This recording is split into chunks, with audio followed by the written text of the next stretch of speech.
भगवानपुर शिवालिक पहाड़ियों में भारी बारिश के चलते सोलानी नदी पूरे उफान पर है, जिसके चलते चोली शहाबुद्दीनपुर खूबनपुर गांव के किसानों की नदी किनारे खेतों का कटाव व फसल नदी के तेज बहाव में बह गई है। बुधवार सुबह भगवानपुर विधायक ममता राकेश को सूचना मिलते ही वह अधिकारियों को लेकर मौके पर पहुंची। उन्होंने हालातों का जायजा लिया व भविष्य के लिए रणनीति तय की।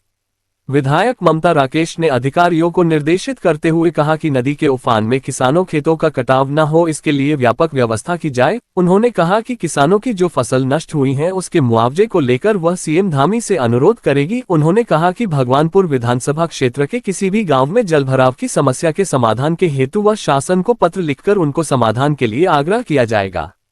उन्होंने भारी बारिश से हर तरफ हाहाकार मचा हुआ है।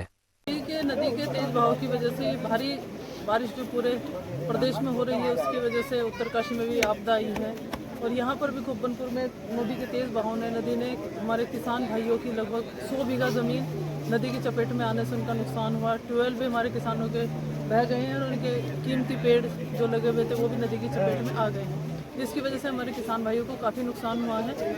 और खूबनपुर और चोली शहाबुद्दीनपुर की दोनों की हमारी बाढ़ सुरक्षा योजनाएं शासन में है और कल मैं शासन में इसलिए गई भी हुई थी कि इनकी योजनाओं के बारे में अतिशीघ्र से स्वीकृत कराऊं, लेकिन कल अचानक उत्तरकाशी में भयानक दैवीय आपदा हुई। बादल फटने से वहाँ जनहानि भी हुई और बहुत बड़ा नुकसान हुआ। पूरा धराली गाँव पूरा नुकसान हुआ, पूरा गाँव तबाह हो गया है, जिसकी वजह से मुलाकात नहीं हो पाई।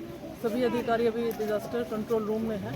अभी जल्दी शीघ्र ही मैं दोबारा से जाऊँगी इन योजनाओं को स्वीकृत कराने के काम तो निर्देशित कर दिया गया है। अभी मौके पर तहसीलदार आए थे और सिंचाई विभाग के अधिकारी भी हमारे एक्सचेंज और एई और पूरी उनकी टीम यहाँ आ रही है, मौका मुआयना करेगी और जिस तरह भी किया जाएगा इसका भी तत्काल व्यवस्था की जाएगी।